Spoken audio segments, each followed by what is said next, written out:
Welcome in to another episode of Inside the Hive on the All Hornets podcast network. Joining me, as he does every week, a little delayed after a cancelled plane or two back from Toronto, Chase Whitney. Chase, how you doing? I'm doing very well. Yeah, I had a weekend in the six, as the kids say, but it was more of a long weekend after some travel difficulties. But we are here, and I'm very excited for the episode that we have today. It is like peak off-season content, but that is what makes the NBA off-season so great, is that you're still getting content like this in the dog days of summer. So very excited for No what one we've would got. ever have thought to do this podcast topic ever. This is you want original content. This is original.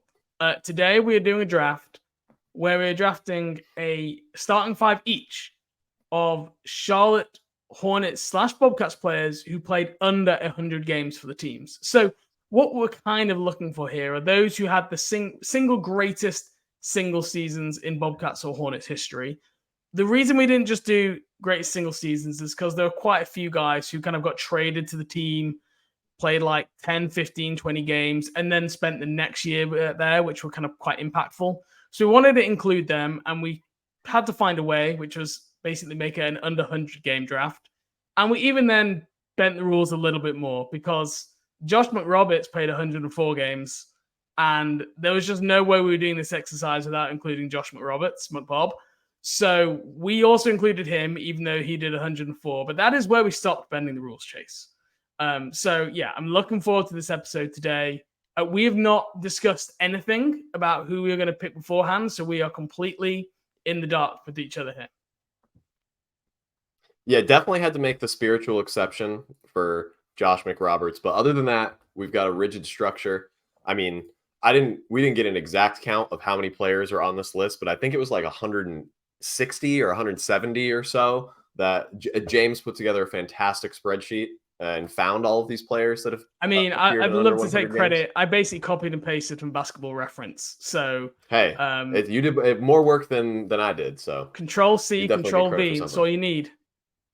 Hey, work smarter, not harder. That's what they say. But yeah, I'm pumped for this. This should be very interesting to see like which players we each pull deep out of our memory from the mid 2000s and 2010s and the one hit wonders in Charlotte basketball history. Absolutely, and there is no criteria for this. This is a really important thing I want people to know. That we could have done like if you were trying to win a championship tomorrow, but we didn't want to strap ourselves into these rigid corridors and handrails of what we need to pick. We just wanted to go like whatever we wanted to do. You know, one pick could be pure high. It could be it could be the player that made you fall in love with being the Hornets.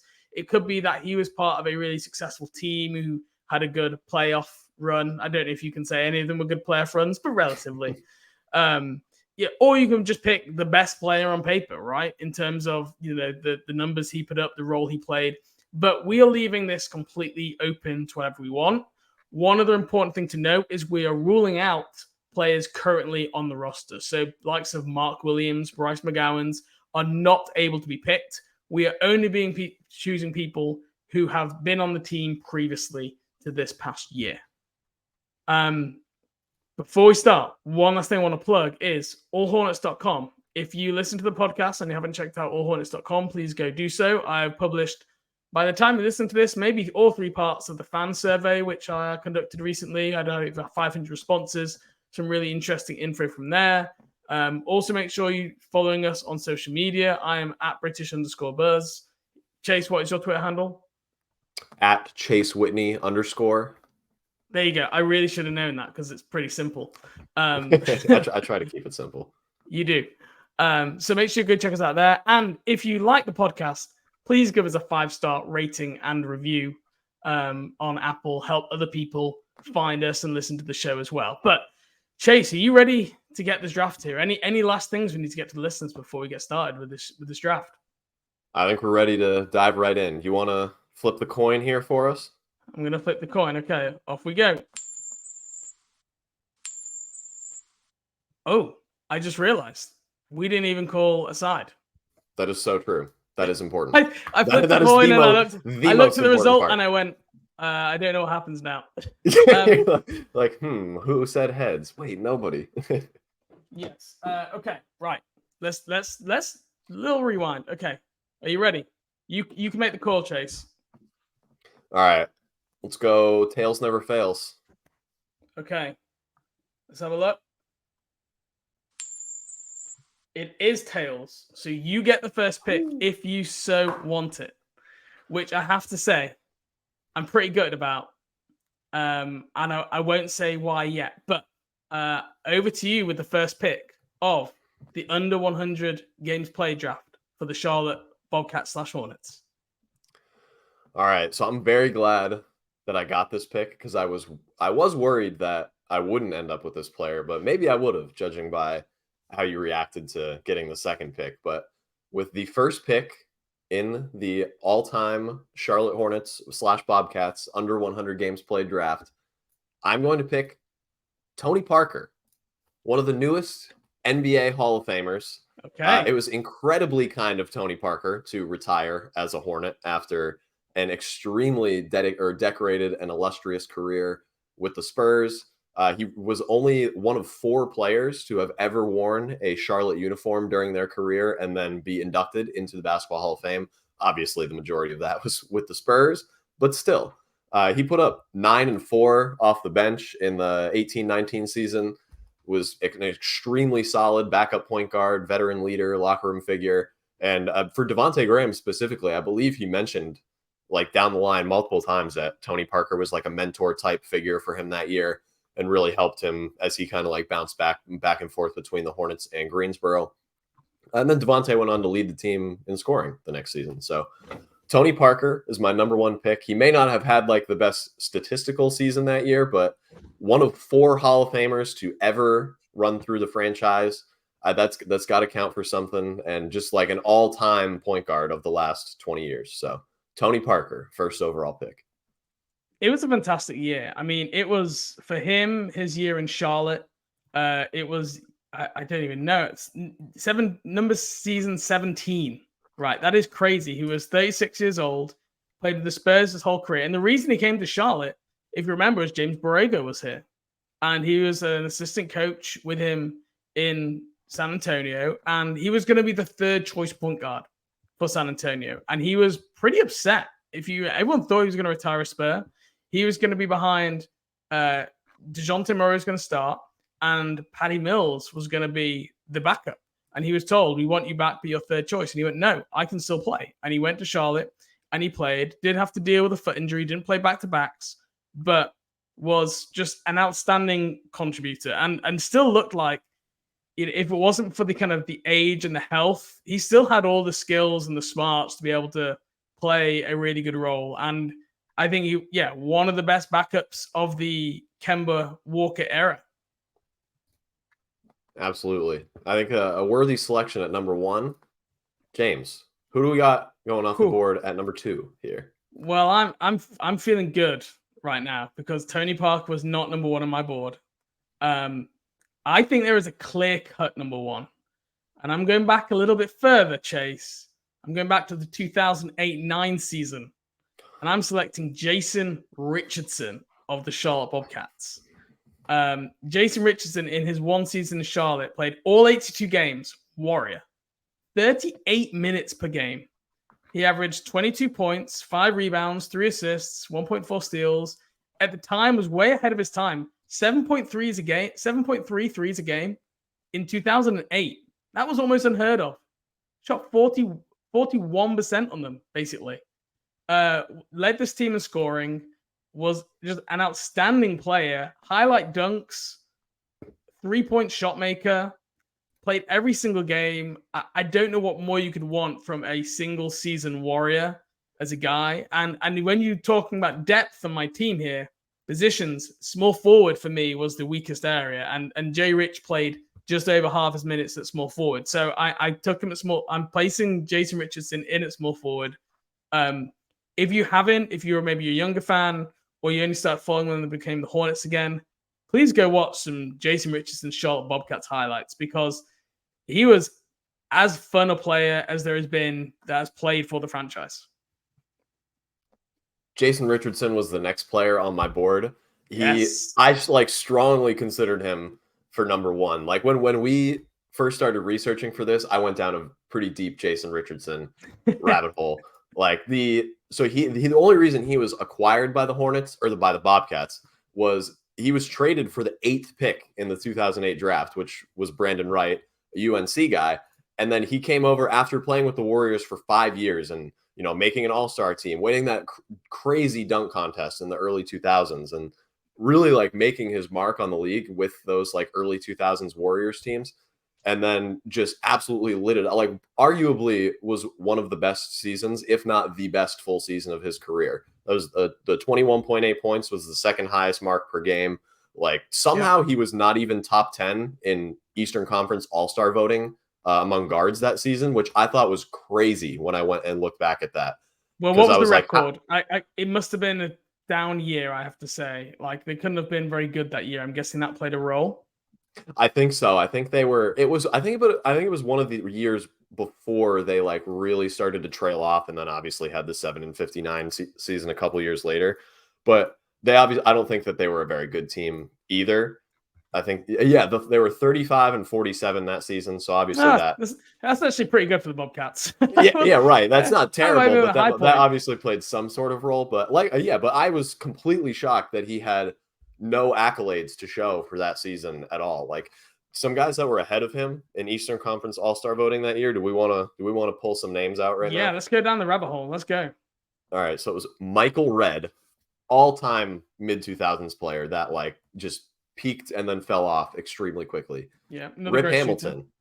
Yeah. Another great shooter. Joe Johnson, ISO Joe, somehow ended up playing like 20 years as a professional basketball player.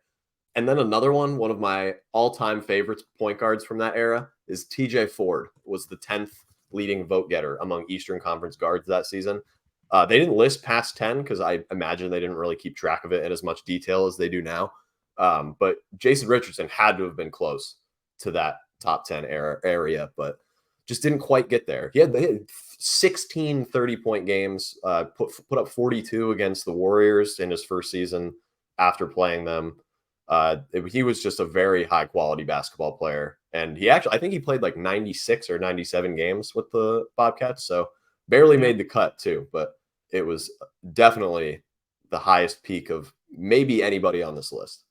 And when I was researching for this is a piece of analysis I read on Bleacher Report. Part of the reason the Bobcats were comfortable making this trade, because in the end they traded him for Raja Bell, Boris Diaw, and I think they also traded him with Jared Dudley, I want to say.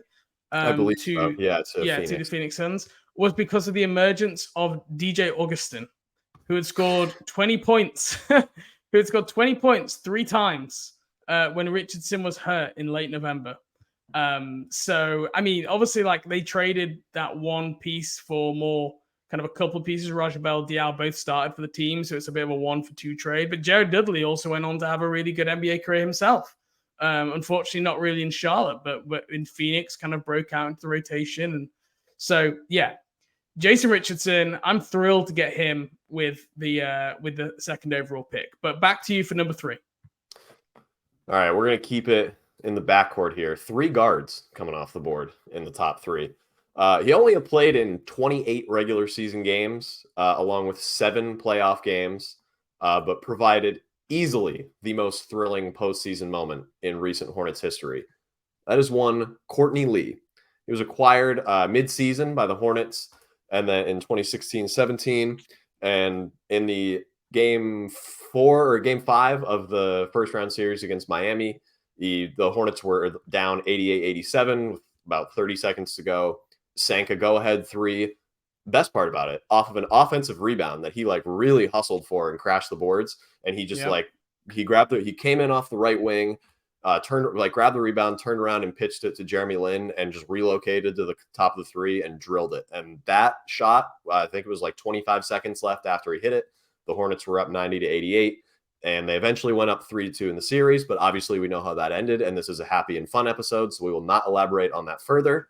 But in that moment, Courtney Lee provided Hornets fans with, I think, more hope for like genuine postseason success than the team has had at any point in their return to Charlotte since 2004. So credit to Courtney Lee. I think that moment specifically, because he's basically the only player that's had a big playoff moment for the Hornets of that nature in the last couple decades. So I think that is worth a lot, and I got him with my second pick. So I got a Tony Parker and Courtney Lee backcourt for my under 100 games Hornets team.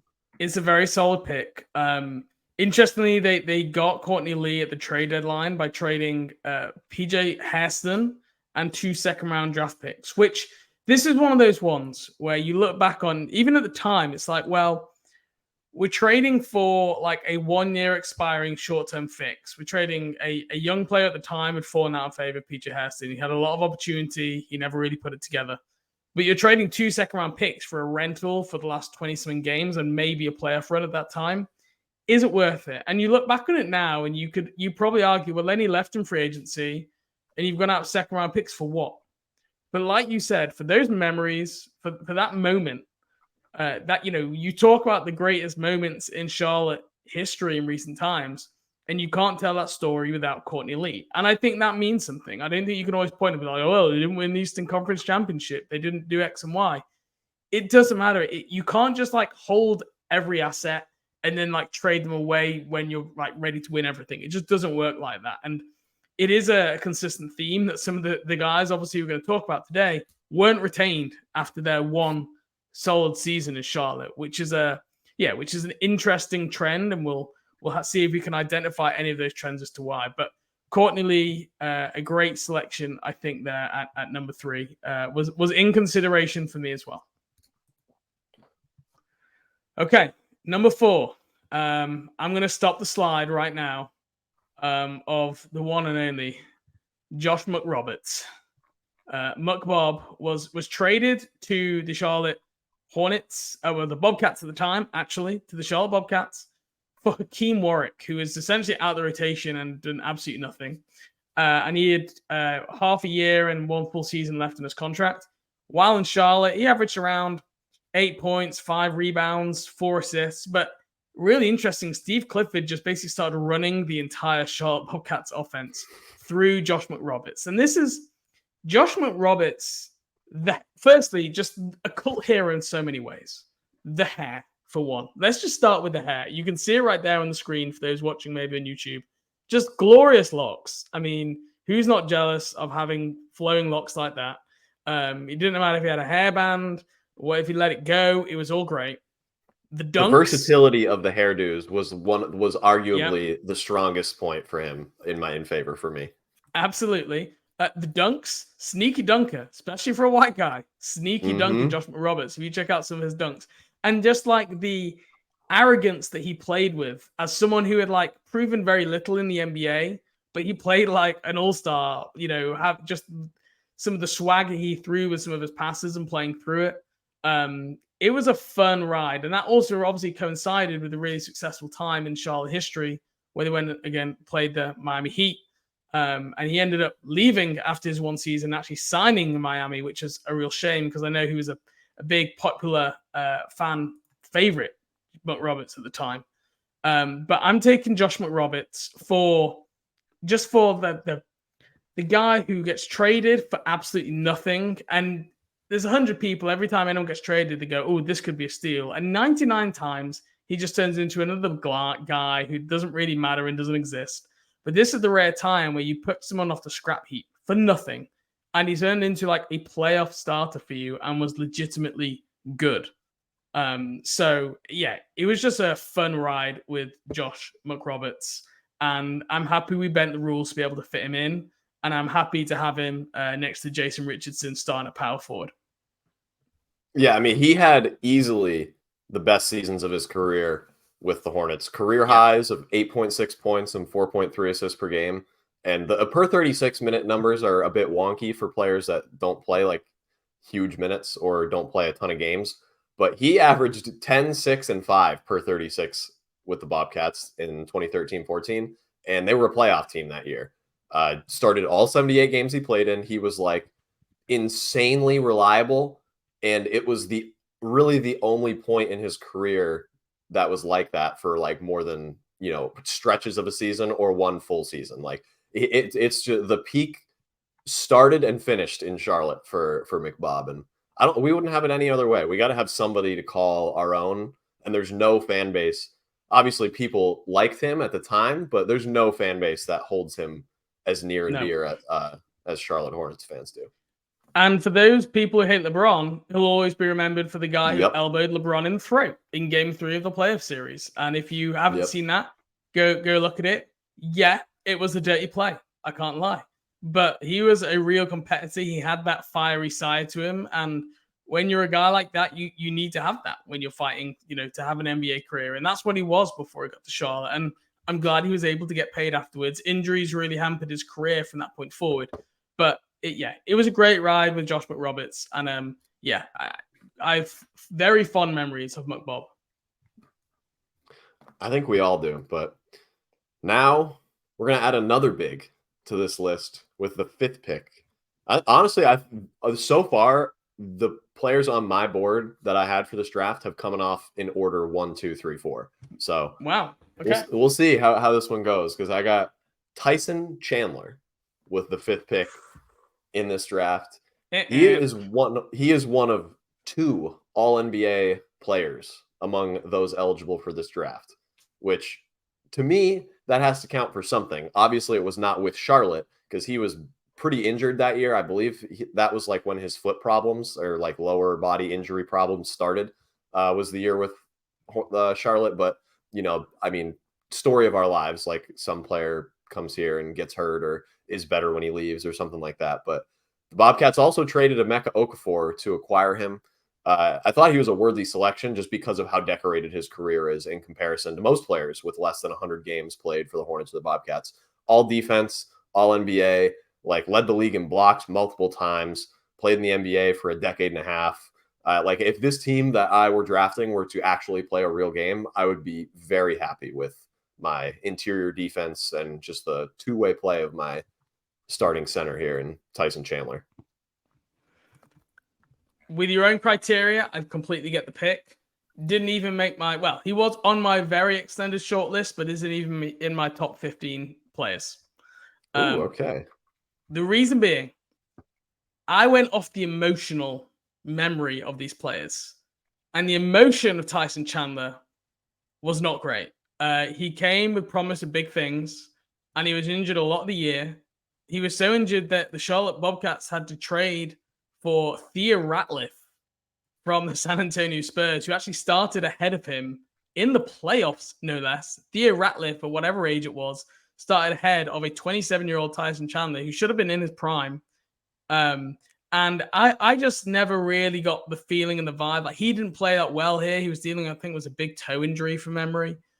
He never played that well, and I didn't ever get the feeling he was longed to be in Charlotte.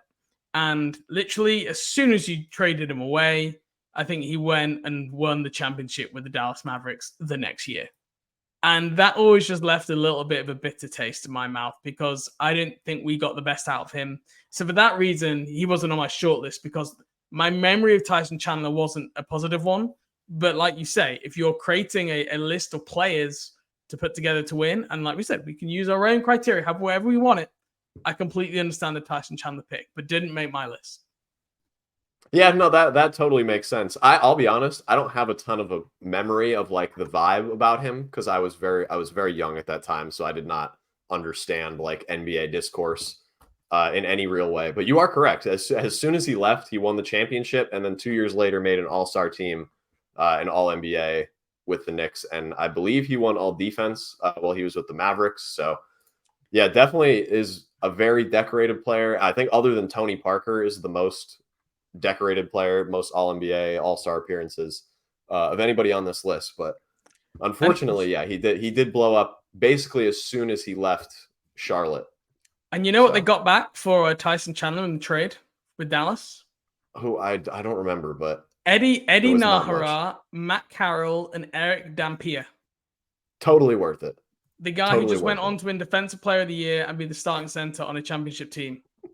Eric Dampier, known as the Dust Chip, it wasn't even a non-guaranteed contract. It was weird terminology. It was I can't remember it now, but the contract, it was a voidable contract. That was right. which meant it was some secret trade value thing that people thought we could turn into an all-star, and ended up trying to, and they just waived him. So they basically did it for Matt Carroll and Eddie Nahara, who, look, both great guys, but what are you doing trading your starting center for those? Not Tyson Chandler's fault, mind you, but yeah. Okay, let's move on. My third pick, and I'm getting the guy who was third on my big board, right? So I'm pretty happy. I've got my top got a 3 good picks on my value big pick board right right now. Absolutely. I'm going for Jeremy Lin of the Charlotte Hornets, who had his single season 2015-16 was in Charlotte. He averaged just under 12 points, 3 rebounds, 3 assists per game. Brought a little bit of insanity to North Carolina, and had a real kind of bounce back year, kind of after a little bit of downtime with the Lakers. Signed with Charlotte on that 1-year deal. Ended up getting a big deal afterwards with Brooklyn, I believe it was. Never really, he had a good year afterwards, and then I think he had that serious knee injury and was never quite the same after that, unfortunately. But Jeremy Lin was a fantastic backup, and they ended up playing a lot of Jeremy Lin alongside Kemba Walker, and that was actually a really good lineup. And again, you mentioned him earlier when you were talking about that Courtney Lee shot. Jeremy Lin was part of that team that took Miami to 7 games, and he was an integral part of that.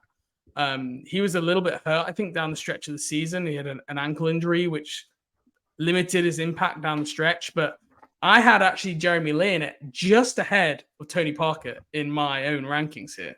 I mean, and I looked at win shares for all of these players as well. So I went advanced on some of these stats because I found it difficult comparing some of the other advanced stats and traditional stats when you talk about different eras.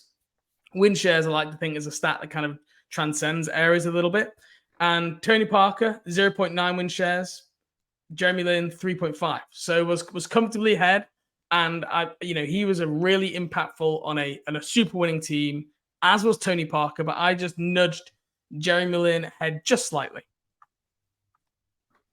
Yeah, Jeremy Lin, that one season, which, I mean, it was kind of like not the same path that Dennis Smith Jr. took, but very similar to where he had kind of it seemed like he was about to fall out of favor with the league. Because after he left New York, he had those, I think it was like 1 or 2 years in Houston that were decent. And then with the Lakers, like you said, he had pretty much like gotten to the point where he was on the brink of being in the NBA. And then he came to Charlotte, was one of the better backup point guards in the league that year.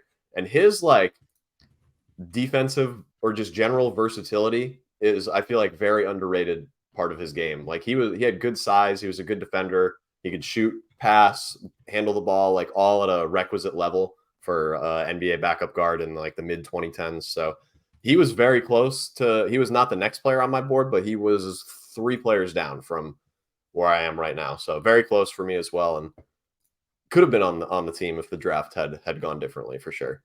Yep. Okay. Your pick. All right. This is another one. Is a guy, I'm going a 3-guard lineup here. Oh. So he kind of rounded out his career with the Hornets. Mainly known for playing with the Bulls, but played with a couple other teams as well. We got Ben Gordon coming off the list next. Oh my gosh. I think I just threw up in my mouth. A native of London, the United Kingdom, which I did not even know until I'm reading his basketball reference page right now. Gordon. Oh my God. Yes. See, this is another guy that's really good for hoop grids, along with a couple of the others that we've already mentioned. But his first year with the Hornets, he put up 11 points per game, shot 39% from 3. That was kind of like his thing for his whole career, just a shooter scorer type. Those best years came with Chicago, but when you're doing a draft of players that played under 100 games with the Hornets, most of the time those best years are going to come with other teams because they will presumably would have played more than 100 games if they had played that well with the Hornets. But Ben Gordon is filling out I guess he would be the small forward in this lineup for me, but I'm definitely running very small here with making Tyson Chandler do a lot of work on defense to clean up for 3 guys under 6'3" in my starting 5 so far. Wow. Well, going off my previous rationale of I'm basing off vibes, the Ben Gordon vibes are pretty atrocious. Oh, yeah. Ben Gordon was basically thrown off the team after he wanted to fight Mike Dunlap in practice. Oh I yeah. believe he refused to stop bouncing the ball. He'd obviously he was a long time pro, and he knew that Mike Dunlap was not cut out to be a head coach, and probably pretty challenged him pretty early in a pretty disastrous year. But I mean, he was part of one of the worst seasons in Charlotte Hornets history, and just really struggled to actually catch on anywhere in the NBA, I believe, after being in Charlotte. Really, he was out of the league. Yeah, after he signed in Orlando. I think Charlotte. He played two of his last 3 seasons with Charlotte, I believe. Yeah. So yeah, in that first year he was better, but he was never the player that that we saw with Chicago, and even after Detroit, he wasn't able to bring back his career. So, I mean, for me, the vibes of Ben Gordon were not good vibes. It was a very disappointing move. I don't know what if they ended up waiving him or if they ended up trading him. I can't even remember what the move was. But yeah, not a guy on my list. Very happy that you took him, but yeah. All right, let's roll into the next one. All right, my next pick, and I'm getting the number 4th guy on my big board, Kwame Brown. Come on down. Oh, here we go. Now we're getting into the deep cuts with Ben Gordon and Kwame Brown. Kwame Brown, I know he is pretty much a joke for a lot of his NBA career. However, this was a beautiful story of Michael Jordan taking the guy who he picked first overall for Washington in 2001, 10 years later, signing him at the age of 28 for Charlotte. And in that year, he basically started for most of the seasons, 50 out of 66 games, 8 points, 7 rebounds, 0.6 blocks a game, and just played pretty good basketball. Up to that point in his career, he'd never really established himself in any particular way. But he was actually a semi-reliable starting center and ended up going on to get signed by Golden State the next year. Didn't do much, arguably, and was out of the league not long after. But this was a comeback story of him and Jordan reuniting and him playing pretty well after just being out the rotation. So the big market really wasn't great here. After you took Tyson Chandler, I've taken Kwame Brown. There was a certain Mr. Howard, who neither of us have picked, who we'll maybe touch on honorable mentions after we finish the draft. But yeah, Kwame Brown is who I picked. A great single season in line with expectations, I think. Yeah, absolutely. I mean, he ended up starting 50 games that year, which was the second highest total of his entire career. So definitely one of the best seasons of his career with the Hornets. And I didn't even know that, that was like something that, the Jordan had set out to do at the time. But that is a good little aspect, a little personal aspect for the two of them that adds on to basically the bookend of his NBA career. He only played in 31 more games over the next 2 seasons after that. So figuratively, he retired as a Hornet. But okay, over to you. I believe this is your last pick. This is my last pick, and I scoured this list because I desperately wanted to find a player that had only appeared in 1 game for the Hornets. Oh God. And I found one. And that player is going to be in my starting 5. And it worked perfectly because it is purely a bias pick for me. James Sutherland played in 1 game for Charlotte. Syracuse. Logged a total of 3 minutes, went 0 for 3 from the field, never saw the floor for the team again, was waived in early December of 2013, played in 4 games for New Orleans later that year, and ever since has bounced around overseas and in the G League. And James, you were absolutely right. He went to college at Syracuse. He played at a New England prep school, and he grew up in New York City. He checks all of my personal boxes. And at the time, he was one of the only, I was 13 or 14 when he was playing in college. He was one of the players that I thought was actually going to be good in the NBA, and was no, he's going to be a shooting specialist. He's tall and he can defend and he can shoot from anywhere on the court. He's going to be so good for how they play basketball now. He was not, but I like him nonetheless. And you didn't follow Charlotte at that point, did you? I was more general NBA follower when I was younger. I Was didn't he really your like route to following the Bobcats and the Hornets? partially, yes, because I watched him Wow. play.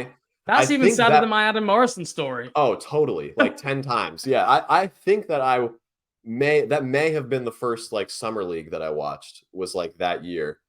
And then I think that was also like the lockout year or something like after that, like the year before or after that too, which that whole thing was another thing that like got me into the NBA.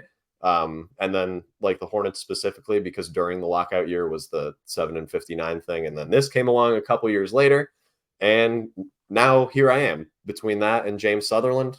We're making a podcast, but yeah, I desperately wanted somebody that only played one game. I thought that was going to be like hard to find, but he was like right near the top of the long spreadsheet of players that we had here that were eligible for this draft. And well, that's because I sorted it by games played. So of course he was going to be at the top. okay, well there we go. That makes perfect sense. I didn't even look at the next guys that were under them. So there we go. That's perfect. James Sutherland makes my starting five off of glad, 3 minutes.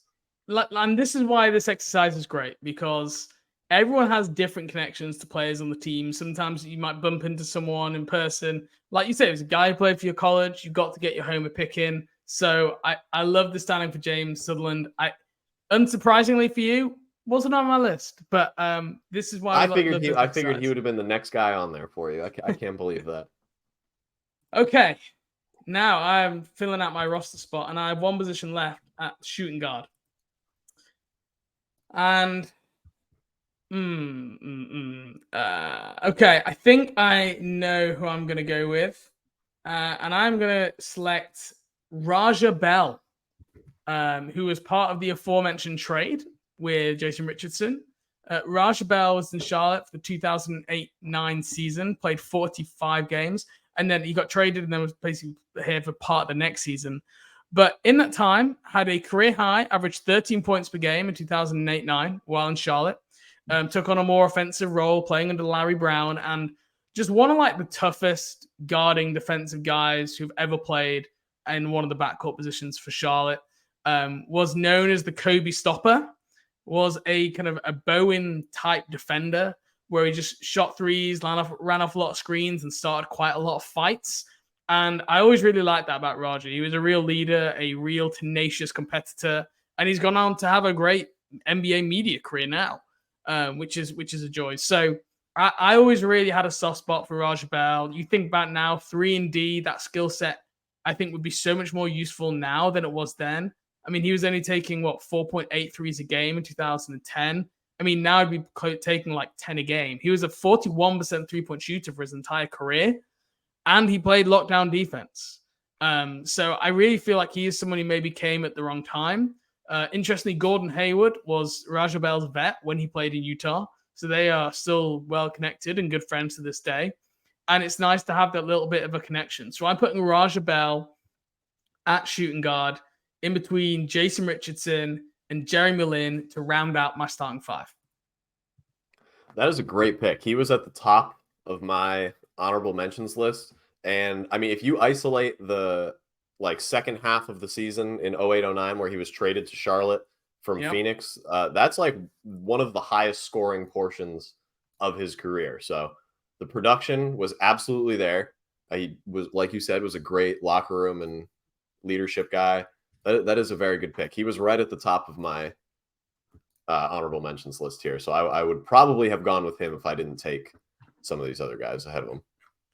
And I'm trying to think now that there was one year where Charlotte were like the best defense in the NBA, and it was under Larry Brown. And I want to try and find this now. And I think the Raja Bell might have been part of that, where Charlotte were winning every game by like 95-83 and stuff like that. And even at the time, it was bizarre because the NBA was in the process of beginning to change, have a little bit more three-point shooting. So Raja Bell makes the list. Chase, who are some honorable mentions? Who are some guys that you just want to give a shout out to who maybe didn't get selected in this pick? And we're going to share this on social media so everyone will be able to see our picks. There were a ton of players that I had written down in case of emergency. The two that I had really wanted to select that I would have selected, I should say, that I didn't end up having to because we didn't have enough picks that overlapped. Was Christian Wood and Luke Ridnour.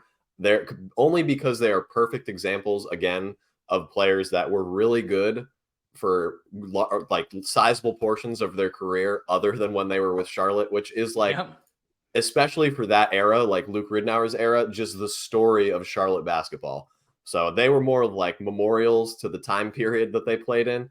And I mean, obviously in Christian Wood, like maybe they use part of the MLE on him this summer or fall. Maybe it's kind of the only option if you want somebody that is going to be in a playoff level rotation. But obviously, I don't actually think that that's likely. But hey, maybe there's a Charlotte reprise in order here, in a 1% chance that happens.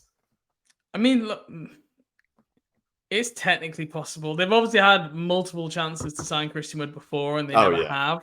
But maybe the reason he hasn't signed somewhere is because he's waiting to see what happens in Charlotte. We're waiting to see what happens with PJ Washington, because maybe there is a role there if he was to come in. I don't know. I don't know about Christian Wood, but just the way that the whole NBA seems to treat him and think of him just suggests there are some really big things to worry about that you don't see when you check the box scores. But maybe. I also had a long list of guys. I will say neither of us picked a classic Charlotte player from the old era. And I think I will admit on both of our accounts that there is probably a little bit lack of knowledge on the older era. But absolutely, yeah. I found myself going down an Armin Gilliam rabbit hole. And that might not be a name that you've heard of before, Chase, but I don't think Charlotte, so, honestly. In his 85 games, averaged 19.5 points, 9 rebounds, like just over an assist, just under a block a game and a steal per game. Was basically very close to 2010 guy. And he actually passed away in 2011 while had a heart attack while playing basketball long after he'd retired. So rest in peace, Armin Gilliam. But he was a guy who, if I'd not got Josh McRoberts with my pick, he was actually going to be my pick at power forward. So I want to give a shout out to Armin Gilliam.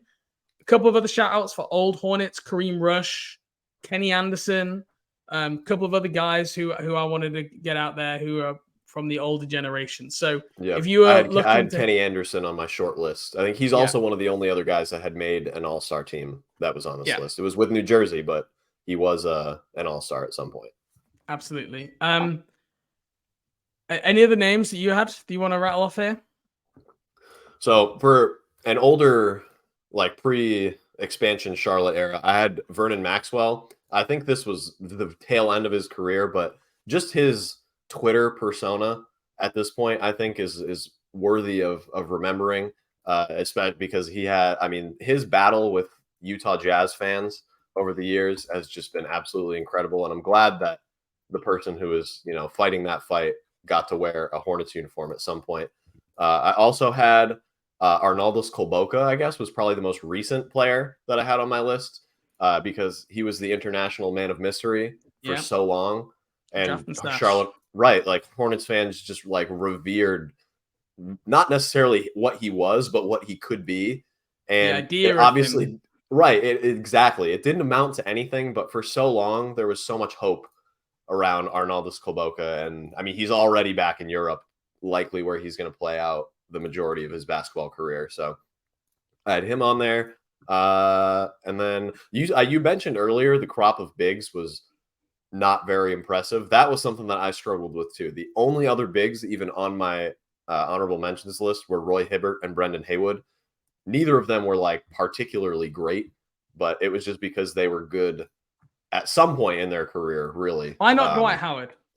I see, like I've tried to leave vibes out of it for a lot of it, and just go off of like what the stats were. Yeah, they were just too bad. And another player that had that scenario was Spencer Hawes. Like, I just feel like he was a guy that people did not like, and like at least with Ben Gordon or like Tyson Chandler, especially, he just got hurt a bunch, and that was out of his control. But Ben Gordon was just a veteran that was being like, yeah, this guy is not cut out for this, like, at all. Obviously not okay to do, but I feel like he didn't seem like, from my perspective of looking back on it anyway, it doesn't seem like as much of like a bad teammate or like weird presence in the locker room in the way that Howard and Spencer Hawes seems to have been in their time.